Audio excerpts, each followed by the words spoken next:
Yes, it's true. Landlords mess this up all the time. In this guide for renters and landlords, we are going to run through the 7 biggest mistakes landlords make when serving a 60-day notice to terminate tenancy. And we've included a bonus one you're not going to hear anywhere else. Hey there. Christian Walsh, real estate agent with Wire Associates. We've been helping renters and landlords understand their rights before things go wrong. And remember, we can't give tax or legal advice, but for the most honest and up-to-date real estate advice, subscribe to this channel. Before we dive into the mistakes, what's the big deal if the notice isn't valid? Well, if the renter figures it out, the landlord may have to deliver a new notice to get that clock started.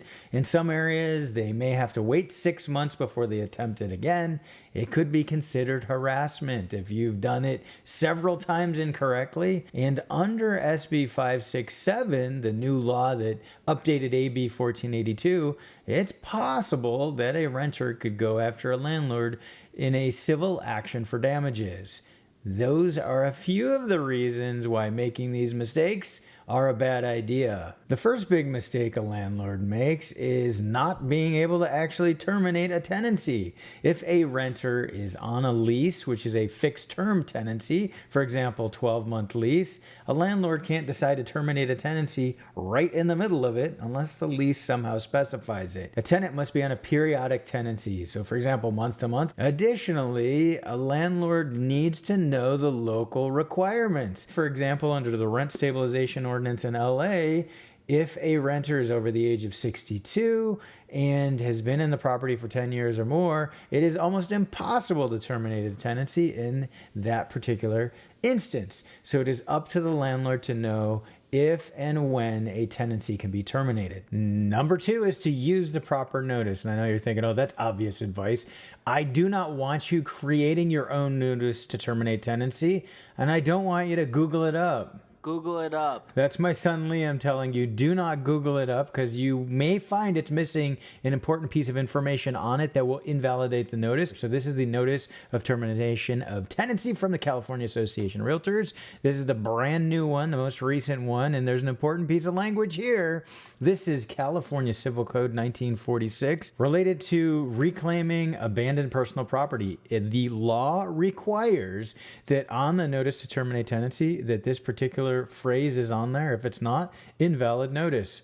So if you go ahead and Google it up, or you create one of your own and you don't have this on here, it is an invalid notice. So just use the appropriate form. It doesn't have to be this exact one here, but it needs to be one that has all the required information. And number 3 is not giving the appropriate amount of time for the notice. So it could be 30, 60, or 90 days, or even in some cases longer. I'll mention that in a moment.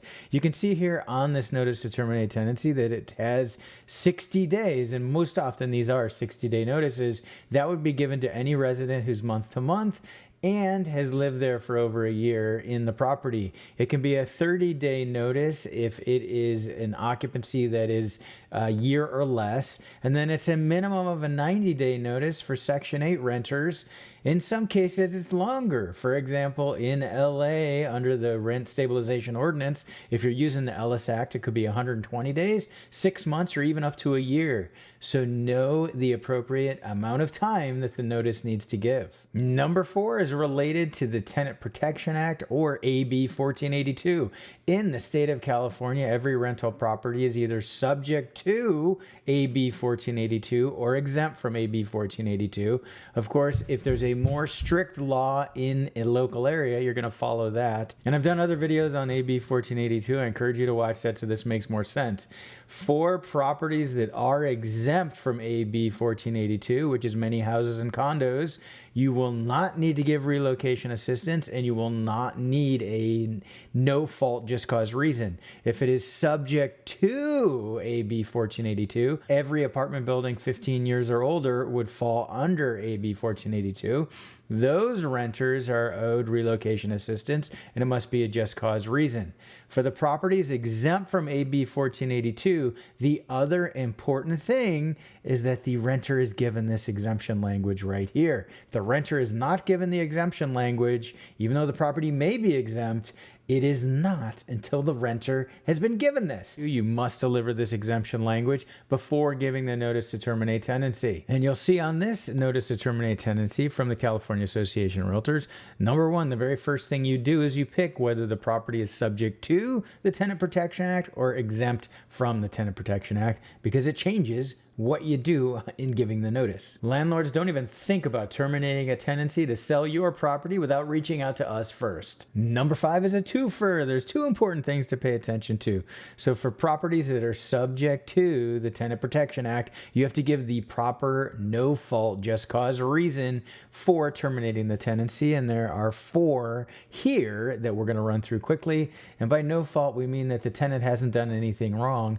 At fault would be terminating a tenancy, for example, for non-payment of rent. They stop paying rent. It is the fault of the tenant that their tenancy is being terminated. No fault means they didn't do anything wrong. Landlord's terminating it. So the 4 appropriate just cause no fault reasons are family move-in, owner intends to withdraw the premises from the rental market, owner intends to demolish or substantially remodel, or the owner is complying with a government order. So those are the 4 reasons. You need to pick the appropriate one when delivering this notice. But wait, there's more. If you're using substantial remodel or demolition, there's new required statutory language. As of April 1st, 2024, things have changed. So it is required that you give a renter a statutory statement. So if you don't give this and you've checked the box for demolition or substantial remodel and you don't give this required language, you are going to have an invalid notice. You're also going to need to do a description of the substantial remodel or demolition. You need to give the permits, and then you need to give the renter the option to move back in if it isn't remodeled or demolished. And you need to give the renter the ability to apply for the unit once it's been remodeled. You don't have to charge them the same rent, but you have to give them the chance to apply for it after the remodel. So that's all required by law. For family move-in, if you choose that, there are also other hoops you have to jump through to comply with the law. And if you don't do these, it's an invalid notice. So you are going to have to go ahead and list the family member and the relationship to the owner. You have to provide proof.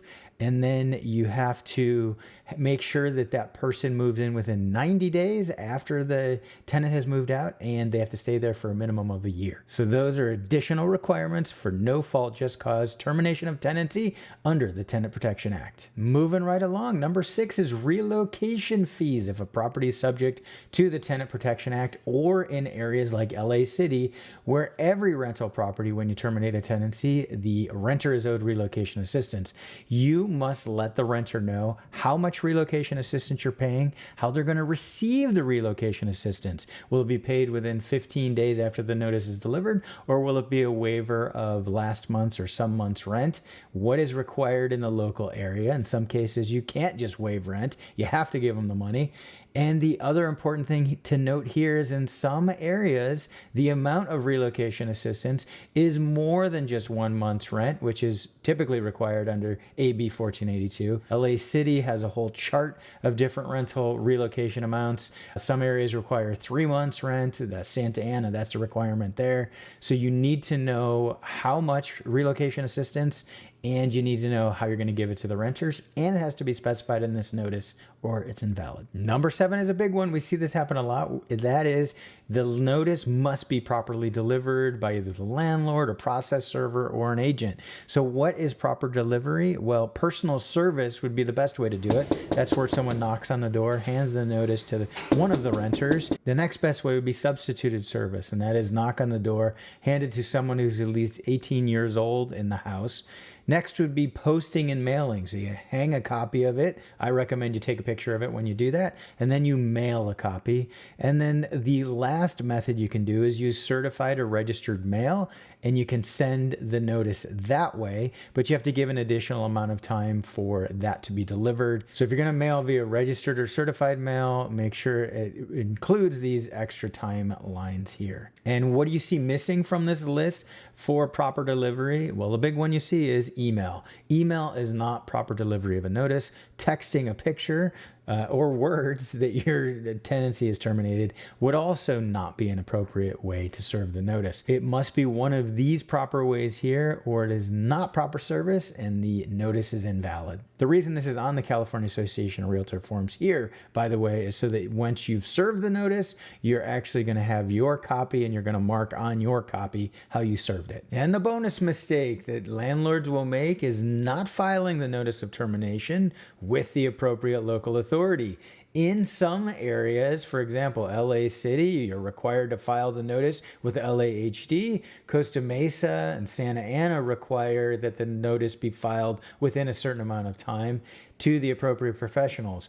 If that is not done within the appropriate time, that notice is not valid. So make sure in your local area, if it is required that the notice be filed with any local authority, that that is done as well. And my last piece of advice is turn to an attorney. So landlords, before you deliver a notice to terminate tenancy, make sure you discuss it with a local attorney who understands your local landlord-tenant laws. And renters, if you receive a notice to terminate tenancy, make sure you show it to an attorney who can review it to make sure it's valid before you start packing. Don't miss another landlord renter law update. Make sure you subscribe to our free weekly email newsletter. Enjoyed this video? The next thing you need to know is in this video right here. Thanks for tuning in. This has been Christian Walsh, real estate agent with Wire Associates, and we can't wait to hear from you.